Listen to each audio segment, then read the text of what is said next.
한번 새해 복 많이 받으시기를 주님의 이름으로 축복합니다.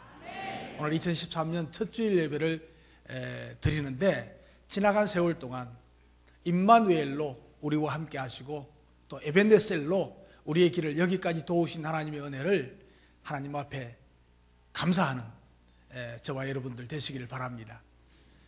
그리고 오늘 첫 주일인데, 이제 저와 우리 큰빛교회 성도들이 함께 하나님께서 주신 말씀에 귀를 기울여서 우리의 삶에 적용해서 말씀을 실천에 꼭 옮기는 여러분 되시기를 축복합니다. 우리가 말씀을 조 목사님이 하는 말씀이다 이래도 들으시면 안 돼요. 하나님께서 조 목사님을 통해서 말씀하시는 것이다, 이렇게 받으셔야 되고, 이 말씀을 하나님의 말씀으로 받아서 실천해야 우리에게 복이 되고 은혜가 되고 그 말씀이 능력이 되는 줄로 믿습니다. 창세기 19장에 보면요, 롯이 딸들과 그 사이들에게 여호와께서 이 성을 멸하실 터이니 너희는 이곳을 떠나라 그랬습니다. 그때 딸들과 사이들이요, 반응이 어땠는지 아세요? 이때 사이들이 장인의 말을 농담으로 여겼더라. 소돔과 고모라 성이 지금 멸망한다고, 불이 내린다고 하는데 농담으로 여겼어요. 그 결과로 어떻게 됐습니까? 소돔과 고모라 성이 불로 멸망을 받을 때에 함께 최후를 맞을 수밖에 없습니다. 중요한 것은 그들이 왜 화를 자초했나는 거죠. 그들은 여호와의 말씀을 무시했습니다. 여러분, 우리의 영의 귀와 영의 눈이 닫히면 들어야 될 소리를 못 듣습니다. 봐야 될 것을 보지 못합니다. 봐도 흘려보내게 되고 들어도 흘려버립니다. 그래서 하나님께로부터 외면을 받게 돼요. 하나님의 말씀을 우리가 흘려버리면 우리가 하나님께로부터 외면을 받게 된다니까. 하나님 주시는 복과는 거리가 멀어지게 됩니다. 사랑하는 성도 여러분, 올해는 특별히 강단에서 흘러나오는 소리에 민감하시기를 주님의 이름으로 축복합니다. 그냥 농담처럼 가벼이 듣지 마시고, 이 말씀이 생명의 말씀이요, 이 말씀이 하나님께로부터 주시는, 나에게 들려주시는 생명의 말씀이다, 이렇게 들으셔야 됩니다. 그러므로 이 예배의 한 시간을 통해서 하나님께로부터 산제사를 드려야 돼요. 내가 온전한 내 마음과 정성을 드리고 주님께서 말씀하시는 그 말씀이 내 삶에 받아져서 내가 축복의 통로가 돼야 돼요. 우리가 축복의 통로라는 이야기를 많이 합니다. 그리고 찬양도 그래 합니다. 근데 축복의 통로라는 뭐예요? 통로예요, 통로. 열린 거예요. 내가 하나님께로부터 은혜를 받고 말씀을 받았으면 내가 통로가 돼가지고 다른 사람에게, 믿지 않는 사람에게, 이웃에게 복을 줘야 돼요. 구원을 줘야 돼요. 이게 내가 통로가 돼요. 여러분 통로가 되셨습니까? 예. 말씀의 통로가 되어야 되고, 은혜의 통로가 되어야 되고, 구원의 통로가 되어야 되고, 복의 통로가 되어야 될 줄로 믿습니다. 여러분 올 한 해 꼭 그렇게 되시기를 주님의 이름으로 축복합니다. 예. 말만 통로가 아니고 나를 통해서 이런 역사가 일어나야 된단 말이에요. 그래서 맹목적으로 그냥 몰려다니지 마시고 자신의 어떤 느낌과 판단으로 행동하는 기분파처럼, 돌변파처럼 그렇게 되지 말고 말씀을 중심으로 해서 정상적인 신앙생활로 하나님 앞에 쓰임을 받고, 그리고 하나님의 복을 받아 누리는 저와 여러분 되시기를 주님의 이름으로 축복합니다. 계산하지 말고요, 따지지도 말고요, 뭐 보험에 따지지도 말고 묻지도 말고 그러네. 이순재 씨 나와가지고. 여러분 하나님의 말씀에 따지고 묻고 할 게 뭐 있어요? 하나님의 말씀이 말씀인데 하나님의 말씀은 절대적으로 받아야지. 이게 뭐 좋으냐 나쁘냐 싫으냐 온전하냐 이거 따지가 되겠어요 지금? 예? 아브라함이 이삭을 바치라고 했는데 그 살아가는 100세에 얻은 아들 바치라고 그러는데 그거 뭐 따지고 묻고 했어요? 그냥 순종하는 거예요. 하나님 말씀에는. 그러니까 복이 돼요. 그게 증명이 되고 증거가 돼요. 하나님께서 시험하셨다고 그랬어요. 예? 솔로몬이 1,000번제를 내렸는데 도대체 돈이 얼마냐? 이거 어떻게 하냐? 이거 따졌으면 못 드리잖아요. 오벳에돔이 갈 데 없는 벗개를 모셨는데 이걸 모시면 어떻게 될까? 이거 안 따지고 안 물었어요. 그냥 모셨어요. 그냥 모시게 됩니까? 아침 저녁으로 번제 드려야죠. 예? 얼마나 거기에 돈과 정성과 모든 게 쏟아집니까? 그걸 석 달을 모시니까 하나님 앞에 복이 되었다 그랬잖아요. 그러니까 나 자신이 은혜 받고 복을 받고 그리고 내가 축복의 통로가 되어지려면 우리가 이런 것을 각오해야 돼. 천대까지 은혜를 누리려면 우리가 하나님의 말씀 앞에서 살아야 된다는 말이죠. 오늘 저와 여러분들이 같이 읽은 이 말씀은 교회가 형성되기 전에 주님의 말씀을 받들어서 주님의 말씀대로 제자들을 중심으로 120명 성도들이 모였습니다. 마음을 같이하여 오로지 기도에 힘썼다. 전에 번역 성경에는 마음을 같이해서 전혀 기도에 힘썼다고 그래요. 제가 볼 때 전혀가 더 좀 강한 것 같아요. 전혀 기도하기를 힘썼어요. 여러분 보십시오. 예수님을 따르던 사람이 도대체 몇 명이나 되겠습니까? 갈릴리 지역으로 온 이스라엘 다니면서 복음 전할 때 구름대처럼 사람들이 모여들었거든요. 예수님 말씀 들었습니다. 은혜 받았습니다. 병도 고침 받았습니다. 문제 해결 받았습니다. 가는 곳마다 거의 이스라엘 전역을 다녔습니다. 예. 예루살렘에도 엄청났습니다. 예. 환호하다가 또 죽이라고 했지만 어쨌건 모든 인파가 모였습니다. 예수님께서 십자가에 못 박혀 죽으셨습니다. 사흘 만에 부활하셨습니다. 40일 후에 성천하는데 성천하는 예수님께서 성천하시는 그 현장에 500여 명이 있었다고 그랬습니다. 500여 명이 있었는데 주님께서 말씀하셨잖아요. 너희들 예루살렘을 떠나지 말고 기도해라. 내가 보내는 성령 받아라. 그랬잖아요. 근데 몇 명 남았습니까? 120명 남은 거예요. 지금 오늘 본문에 120명 남은 거예요. 이 사람들이 예수님의 말씀을 듣고 그것을 실천하면서 모여서 마음을 같이 해서 오로지 전혀 기도하기를 힘썼다는 것이죠. 여러분, 교회가 시작이 될 때 기도로부터 시작이 되었다는 사실을 기억하셔야 합니다. 대단한 잔치로부터 시작한 것이 아니고 기도로 교회가 시작되었어요. 그래서 교회를 세우기 위해서 사역을 나선 사도 바울은 가는 곳마다 기도 처소를 먼저 찾았습니다. 가는 곳마다 기도하고 복음을 전해서 교회를 세우셨습니다. 그 이유는 모든 일의 시작이 기도이기 때문입니다. 여러분, 신앙생활을 하는 가운데서 여러분의 삶은 신앙생활은 어디에서부터 출발합니까? 여러분들의 신앙생활의 출발이 어디에서부터입니까? 기도입니까? 아니면 기도 없이도 살아갈 수 있다고 생각을 하시면서 그거 기도는 좀 제껴놓고 있습니까? 우리는 기도해야 합니다. 기도 없이는 되는 일이 없다고 확신해야 됩니다. 그게 신앙인입니다. 하나님을 믿는 사람은 살아계신 하나님, 복의 근원 되신 하나님, 우리의 인생의 생사화복을 주관하시는 하나님을 믿는다면 그 하나님께 기도로부터 출발이 신앙생활입니다. 이거 제껴놓으면 신앙생활이 아닙니다. 사람을 세울 때도 기도하고 일을 할 때도 기도합니다. 우리 교회가 기도하는 교회, 기도에 힘쓰는 교회가 되시기를 주님의 이름으로 축복합니다. 특별히 올해 이제 시작부터 먼저 하나님의 백성이라고 하면은 무엇보다도 가장 중요한 것이 기도 생활이다. 꼭 기억해야 돼요. 기도는 영혼의 호흡과도 같습니다. 호흡이 멈춰버리면 모든 것이 끝나버립니다. 여러분 건강전도사로 황수관 박사 지난 주일에 돌아가셨대. 그 건강하다가 갑자기 호흡이 멈췄어. 왜 죽었는고 했더니 호흡이 멈춰가지고 죽었어. 숨 못 쉬니까 가죠. 여러분, 우리가 신앙생활에 영혼의 호흡인 기도가 멈추면 신앙생활 끝난 거예요. 그건 신앙생활 아니에요. 그냥 교회 다니는 거지. 그냥 예배 참여하는 거지 신앙생활이 아니라니까.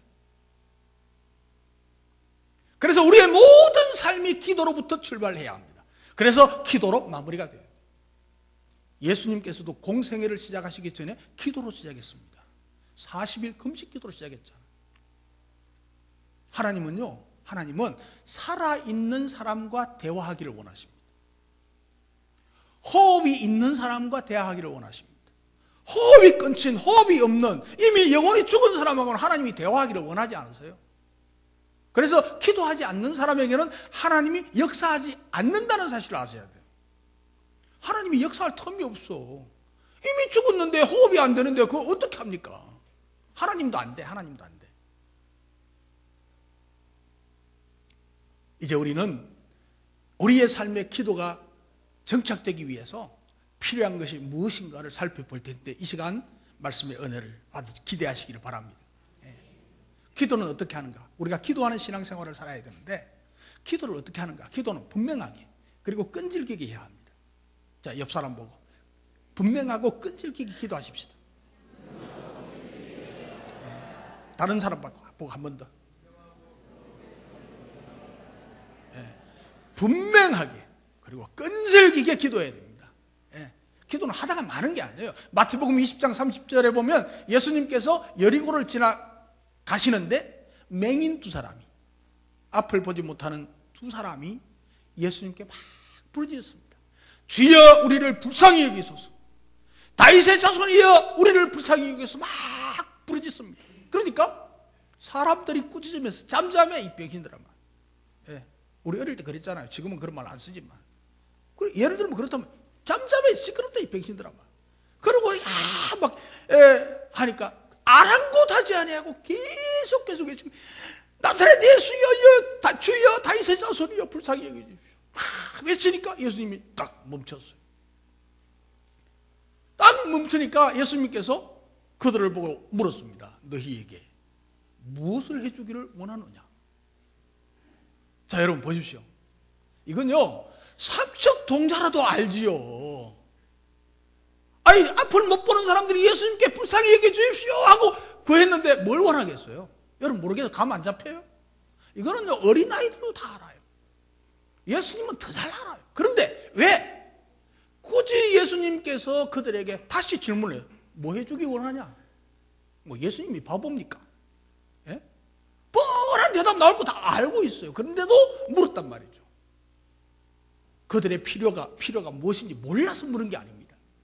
오히려 예수님께서는 더 분명하고 확실하게 그들의 필요를 알고 계셨습니다. 여러분, 우리가 이 대목에서 얻을 수 있는 키포인트가 뭐냐? 기도는 구체적이고 분명하게 해야 된다. 아무리 뻔한 거라도 분명히 기도로 표현해야 된다. 그래서 예수님 앞에 그들이 뭐라고 그럽니까? 우리가 눈뜨기를 원합니다. 너무 뻔한 대답 아닙니까? 그런데 예수님께서는 우리가 눈뜨기를 원합니다. 이 대답을 딱 들으신 후에 그들의 요구사항을 입술로 분명하게 구했을 때 예수님께서 뭐랬어요? 34절에 보면 불쌍히 여기사 그들의 눈을 만지시니 곧 보게 되어 그들이 예수를 따르더라 그랬습니다. 그 분명한 기도 들으시고 그때야 비로소 만져주시고 고쳐주셨어요. 이게 중요한 거예요. 뻔한 거 주님 알아서 하시겠지. 그럼 하지 마십시오. 주님은 그것을 뻔한 것을 구하기를 원하세요. 그래서 여러분들의 올해 이제 신년 기도 제목 다 적으시고 또 헌금도 하시고 하셨어요. 또 안 한 분 있나? 그런데 그거 하나님께서 고려했더라고 적어냈다고 끝나는 게 아니에요. 그걸 딱 조목조목 하나님 앞에 기도하셔야 돼요. 그리고 그 응답이 끝날 때까지, 끝나면 하나님 감사합니다, 또 요거 남았네요, 또 주세요, 이래야 돼요. 그래서 다 기도해요. 정확하게 해야 돼요. 그리고 자기 기도만 하면 됩니까? 올해는 하나님의 교회를 위해서도 기도를 더 분명하게 하셔야 돼요.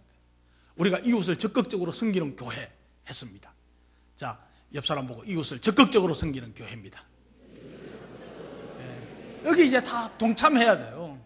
다시 말하면 우리가 이웃을 적극적으로 좀 폭을 넓혀서 전도해서 열매를 맺자는 거예요. 여러분 오해하지 마십시오.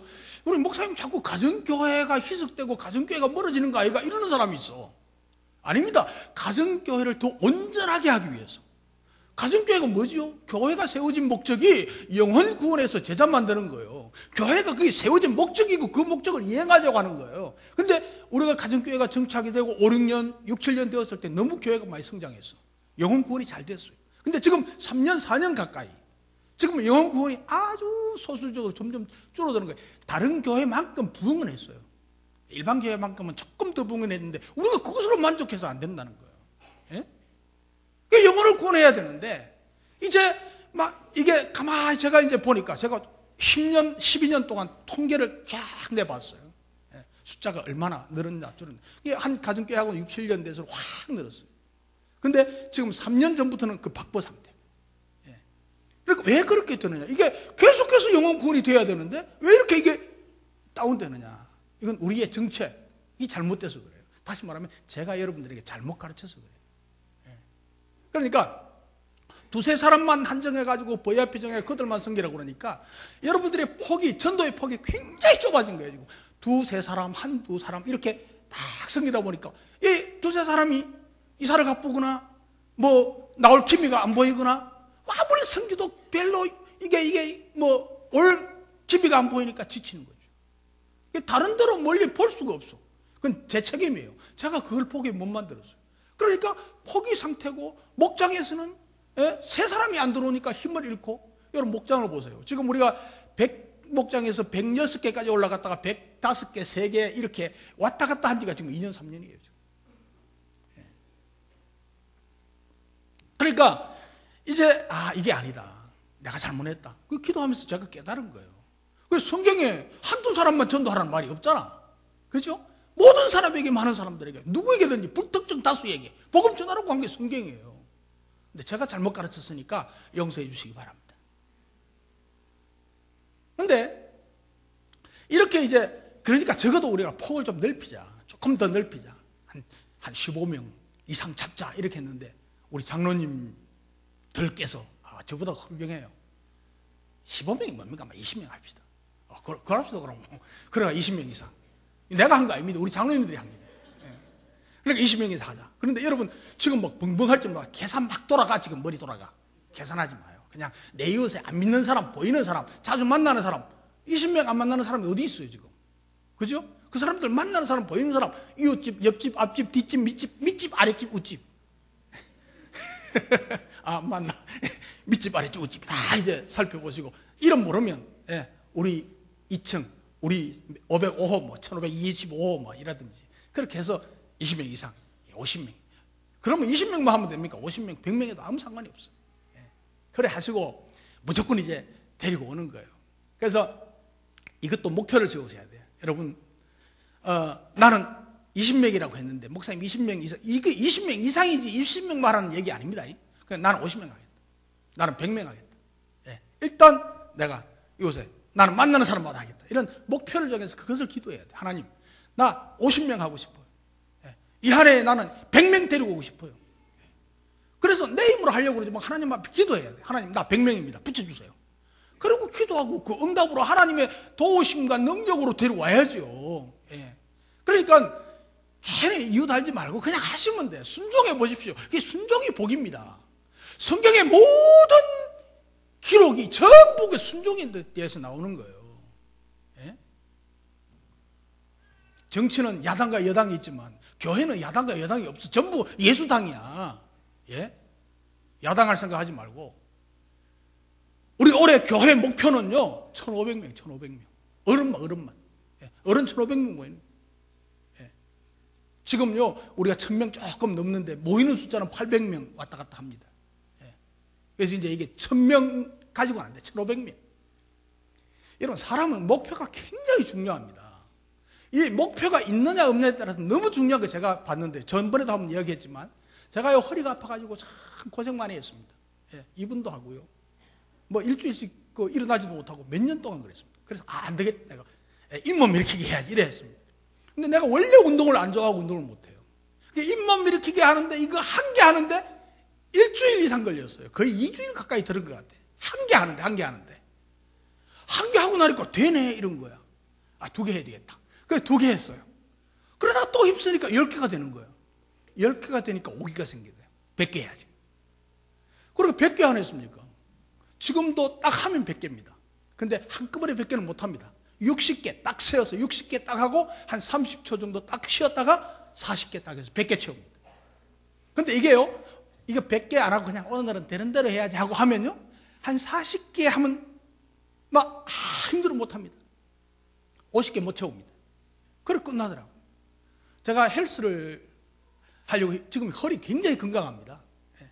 하루 종일 막 서울 갔다가 내려와도 끄떡도 없습니다. 지금 운전하고. 그래서 이제 헬스를 하는데 헬스하면 기계마다 가는데요. 이 역기 같은 거 있잖아요. 제가요 힘 셉니다. 35kg짜리 들고 15개 20개 합니다. 안 놀래네. 네. 그러니까 이게 어떤 딱 목표 가지고 오늘은 그래 이 기계마다 다 내 목표가 있어요. 이거 조금 심하게 해야 운동이 되잖아요. 그래서 20개, 15개 이래가 딱 목표 세우고 하면 이제 그거 억지로 해냅니다. 힘쓰고 해내는데 오늘은 막 좀 되는 대로 해야지. 그러면요 20개 하던 거요 10개 하면요 1개점이 옵니다. 예, 나중에 12개도 못 합니다. 이게 희한하대요. 이게 사람이에요. 그러니까 우리가 어떤 목표를, 사람은요 목표를 가지고 나가면 얼마든지 할 수 있어요. 여러분 지금 나 전도 못해 그러니까 아예 생각도 안 하니까 안 되는 거예요. 예, 목표 딱 정해버려요. 오늘 딱 정해버려요. 나 50명, 나 100명 딱 정해가지고 한번 해봐요. 기도해요. 그래 내 힘으로 하려니까 안 되지. 내가 목표 정하고 하나님 도와주십시오. 기도하면 되죠. 그래서 기도는 끈질기게 응답될 때까지 하는 거예요. 응답될 때까지. 누가복음 18장에 보면 불의한 재판관 이야기 예수님이 하셨잖아요. 그건 이야기예요. 예수님이 하신 이야기인데 이 불의한 재판관은 하나님을 두려워하지도 않고 사람도 무시하는 교만한 재판관이었어요. 이런 재판관에게 한 과부가 찾아갑니다. 그는 당연히 그 과부의 말을 무시하죠. 예. 그런데 워낙 과부가 매일 와서 끈질기게 졸라대니까 나중에 귀찮아서 법정에서 그걸 다루고 그 소원을 들어줍니다. 여러분 교만한 재판관과 졸라대는 과부, 예. 결국은 과부가 그 목적을 달성합니다. 왜 그렇습니까? 예수님께서 왜 이 이야기를 합니까? 부패한 관리라도, 부패한 재판관이라도 끈질기게 부탁하니까 외면하지 못해서 들어주는데 예수님께서, 하나님께서 우리의 끈질긴 인간의 기도를 들어주지 않겠느냐는 거예요. 예. 우리가 끈질기게 목표를 가지고 기도하면 하나님 들어주신다는 거예요. 제가 우리 큰빛교회를 개척하면서요, 내가 10년 만에 1000명을 모으게 해주십시오 기도했어요. 근데 10년 만에 1000명은 안 되고 한 20년 가까이 돼서 이제 1000명이 채워진 거죠. 아이들까지 하면. 그래서 공원교회를 이루어 주십시오 했는데 제가요 그 기도를 이 예배당 짓고 나서 멈췄어요. 이거 내가 이제 나한테는 한계인가 보다. 뭐 이거 이상 더 또 해가 되겠네 이런 생각이 들어서 당분간 끊었어요. 그런데 작년에 이거 계속 기도하는데 이것도 하나님께서 하시면 이루어지지. 그래서 그 기도 하고 있습니다 지금. 내가 하다가 포기하는 거 이건 안 맞다 싶어가지고 하고 있습니다. 여러분 이 기도 다 들어주시잖아요. 여러분 제가요 여러분 1000명을 모실 만한 그런 인재가 안 됩니다. 제가 실력도 없고 성격도 안 되고 인격도 안 되고 안 됩니다. 예. 맞죠? 그런데 이거 하나님께서 이렇게 솔솔 채워주시는 거예요. 올해는 이제 1,500명 목표하게 만드시고 앞으로 3,000명, 5,000명 될 줄로 믿습니다. 돼야 돼요. 왜냐하면 우리가 성경적인 교회로 세워지고 우리가 영혼구원에서 제자 만드는 이 일을 계속하면 되게 돼 있어요. 이것은 또한 인내의 보상이기도 하죠. 계속해서 인내하면서 기도하는 거죠.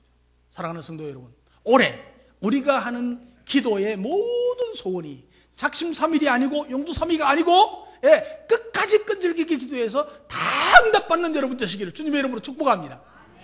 내 개인의 기도, 교회의 기도, 전도의 기도까지 다 응답되시기를 축복합니다. 그런데 이 기도를 이렇게 하려면 기도의 시간과 장소를 정해야 됩니다. 이게 중요합니다. 자, 옆 사람 보고 기도의 장소와 시간과 장소를 정합시다.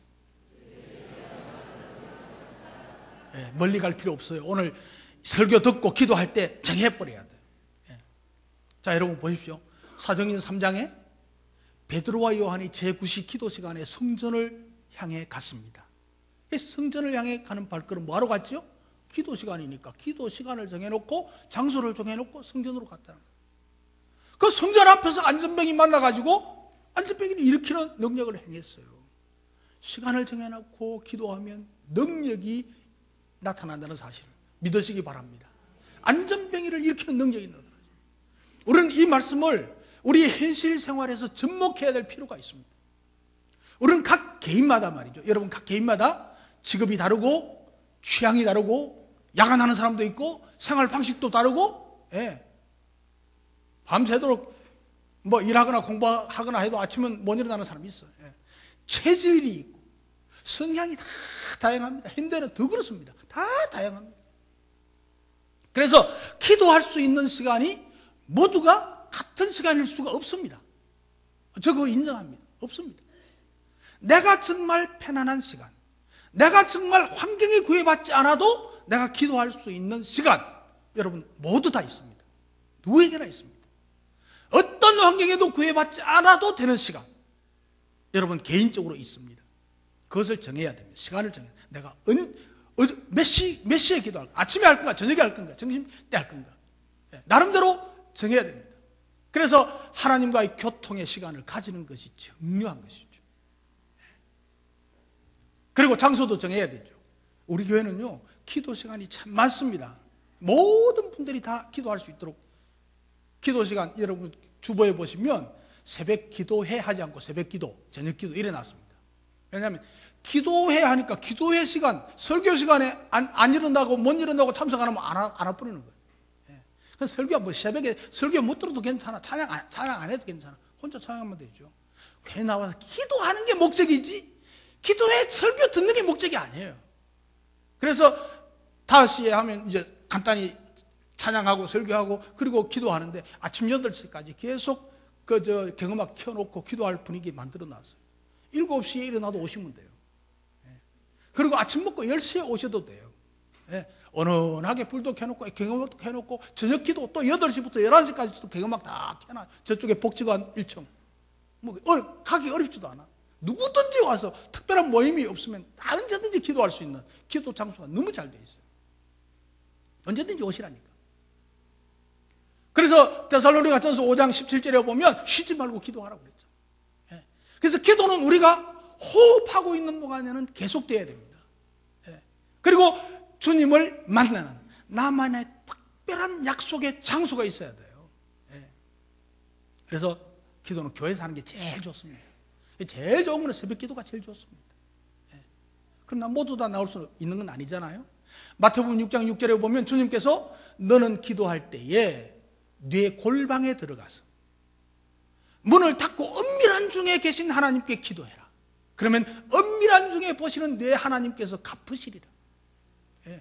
우리가 은밀하게 기도해. 소문 안 내도 돼. 은밀하게 기도하면 은밀하게 주님께서 응답해 주세요. 새벽 기도 안 빠지고 나오면서 내 기도한다고 자랑하면서 말씀 부르는 사람들이 있어. 그건 기도하는 사람이 아니야. 그건. 가정에 기도의 공간이 여러분 있습니까? 여러분 가정에 기도의 공간이 있으면 좋아요. 그런데 부유하지 않은 사람은 그게 힘들죠. 그런데 없으시다면요, 새해에 새롭게 기도 공간을 마련해 보십시오. 교회에 올 수 있는 사람 오시고, 교회에 올 수 없는 사람은 기도 공간 마루에 하든지 아니면 침대 밑에 하든지 정하세요. 그리고 기도 공간이 있어도 그 가서 기도가 잘 안 되는 사람이 있어. 그죠? 결심만 하고 작정을 했는데 기도 공간이 기도 골방이 있는데 그거 가니까 기도가 잘 안 되는 거야. 교회 오니까 기도가 잘 돼. 그럼 교회 오십시오. 그러시면 돼요. 그건 하나님만 아시는 거예요. 그래서 다니엘서 6장 10절에 보면 다니엘은 그 살벌한 철통 경비구역과도 같은 포로 생활 가운데서도 기도했고 총리가 되어서도 반대파들이 죽이려고 하는데 자기 집에 마련한 그의 방에서 기도방에서 예루살렘을 향해서 하루에 3번씩 무릎 꿇고 소리내서 기도를 했습니다. 그러니까 붙잡혀 갔죠. 여러분 신앙생활은 환경을 핑계해서는 안 됩니다. 내가 바빠서 힘들어서 그거 안 통합니다. 그게 안 됩니다. 그래서 집에 마련된 방이나 어디나 내 기도 장소에 가서 기도하는 것입니다. 그래서 신앙생활 환경을 핑계로 대지 말고 다니엘은 말이죠. 그래서 성전도 아닌 자기 집에서 지속적으로 하나님과의 만남을 유지했기 때문에 사자굴에도 담대히 들어갈 수 있었잖아요. 그리고 그 사자굴에서도 그 굶주린 사자 앞에 머리털 하나도 상하지 않고 유유하게 걸어 나올 수 있게 된 것이죠. 하나님과의 깊은 엄밀한 만남을 원하시는, 하나님께서 원하세요. 그래서 자기만의 기도 공간을 만들어 보시기를 바랍니다. 예수님께서 겟세마네 동산에서 기도하셨습니다. 베드로 역시 지붕 위에서 기도했다고 그랬습니다. 빌립보에서 있었던 루디아는요, 강가에 가서 늘 기도했다고 그랬어요. 주님은 결코 어느 일정한 장소에 머물러 계시지 않아요. 주님께서 교회만 있는 게 아니에요. 여러분 집에도 직장에도 다 있는 거예요. 주님은 우리가 움직이는 곳이면 어디든지 다 함께 하세요. 어디서든지 기도하셔도 돼요. 다만 우리가 시간을 정하고 정기적으로 날마다 기도하는 것이 중요해요. 자기의 침실을 기도처소로도 가능합니다. 기도실이 없어도 어디서든지 자기가 기도에 집중할 수 있는 곳이면 좋습니다. 전에 우리 가정교회 시작하기 전에 제자훈련 때에 어떤 집사님이 그랬어요. 기도 어디서 합니까? 그러니까 중공업에 다니면서 점심시간에 한대요. 점심시간에 어디서 해요? 그러니까 화장실에 가서 한대요. 점심시간 땡 되면 화장실에 가서 다른 사람 가기 전에 딱 자리 차지해가지고 앉아가지고 기도하는 거예요. 그리고 줄 서는 시간에 기도하고, 그리고 줄 다 서고 다 먹고 나면 나와서 이제 식사하고, 또 밖에서 빨리 마치게 되면 빨리 가서 밥 먹고 가서 그 나머지 시간 기도하고. 얼마나 좋은 방법이에요. 화장실이 뭐 어때요? 아무 상관이 없어요. 그래서 여러분, 자기만의 기도 시간을 가지고 기도실을 만드는 게 중요해요. 저는요, 목양실 뒷방 서재실 기도실로 삼고 있습니다. 그래서 지금 2시간 이상 기도합니다. 바로 저 제일 뒷자리 바로 위에가 제 그 서재실입니다. 제일 뒷자리 바로 위에. 그러니까 기도가 너무너무 잘 돼요. 제가 그때 기도 처소를 딱 마련하고 나서 제가 하나님을 진짜 만나고 응답받고 이야기하고 있어요. 제가 예배당에 나가면요, 이게 사람들의 눈치가 보이는 거야. 이때 사람들이 보통 목사님 어떻게 기도하고 있을까? 들어가면서 보고 나오면서 보고, 그게 막 관심이 있으니까 이게 신경이 쓰이는 거예요. 제가 요 새벽 기도를 30년을 인도 안 했습니까? 그래서 지금 기도의 재미를 한껏 누리고 있습니다. 그리고 여러분 요즘 설교가 좀 확신 안 있습니까? 이게 이 기도 덕분에요. 하나님이 이런 확신과 은혜를 주세요. 응답받고 하는 거예요, 지금. 그래서 제가 새벽 기도를 30년 이상 인도했는데 이 눈치가 보였었는데 지금은 그 눈치 볼 필요가 없어요. 그리고 제가 5, 6년 전부터 이제 부목사들에게 수요일까지 이렇게 맡겼잖아요. 그래 이제 조 목사님 뭐 하노? 뭐 놀고 있나? 뭐 이런 사람이 또 있는 것 같아. 참나. 여러분 부목사님 시키는 거는 부목사님을 위한 배려입니다. 배려. 내가 설교 얼마든지 할 수 있어요. 내가 설교하면 편하고 훨씬 좋아요. 그런데 부목사님들 키워야죠. 부목사라 내가 일 시키면서 그 사람들을 키워줘야지. 그것도 일만 시키고 제껴두면 다음에 어떻게 큽니까? 다른 교회 가면 부목사님들 안 세워줍니다, 사실. 그러니까 여러분 한번 생각해 보세요. 중소기업 사장이 처음에는 기계 몇 대 놓고 자기도 같이 직원들하고 일하는데 커가지고 이제 큰 기업이 돼서 한 100명 됐어. 근데 그 사장이 그거 같이 기계 가지고 일하고 있으면 되겠습니까, 여러분? 아니잖아요. 이제 회사 전체를 돌보고 그리고 외부 일도 하고 그래야 되잖아요. 여러분 교장 선생님이 아침 조회하고 나면 아무것도 안 하고 노는 것 같아. 맨날 교장실에서 노는 것 같아. 필요 없습니까, 그 사람이? 학교 전체를 관리하고 책임지는 거예요. 여러분 제가 보면 나와서 뭐 일해야 됩니다. 여러분 우리 교회요, 화단에 쓰레기 하나 떨어진 것도 내 말이 가야 돼요. 뭐 그냥 돌아가는 줄 압니까? 무슨 말하다가 또 이리 가뿐. 기도의 시간과 장소를 정해야 된다. 왜 그리 빠졌지? 삼천포로. 그래서 새벽 기도가 최고 좋습니다, 여러분.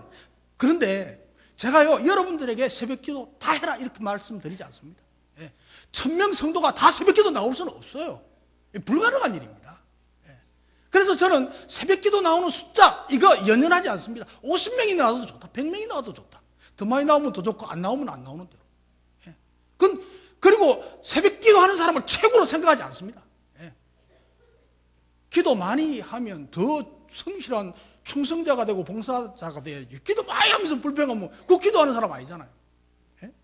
그래서 숫자가 중요한 게 아니에요. 저는요 우리 교인 성도들 모두 다가 시간을 정해놓고 매일 기도하기를 축복합니다. 예, 그게 목적이에요. 그게 목적이에요. 자신의 기도 시간을 정하고 자신이 정한 그 기도 장소에 정기적으로 기도하는 게 중요해요. 근데 제가 이렇게 강조해도 안 하는 것 같아. 예? 그냥 핑계대고 안 하는 거고 얼마 하다가 안 하는 것 같아. 여러분 올해는 첫 주간에 서운하고 작심하고 계속할 수 있기를 바랍니다. 예, 여러분 골방이든지 침대든지 어디서든지 약속한 시간, 내가 몇 시에 어느 곳에서 얼마간 정도는 기도하겠다. 안 빠지고 매일 하겠다. 이게 필요하다고 이게. 예. 여러분 이 새해 첫 주일 예배 시간에 하나님께서 우리에게 바른 기도의 생활을 요구하고 있습니다. 이것은 성도에게 있어서 가장 기본적인 의무이자 삶의 밑거름이 되는 것입니다. 신앙생활을 정상적으로 하느냐 안 하느냐에 달린 것입니다.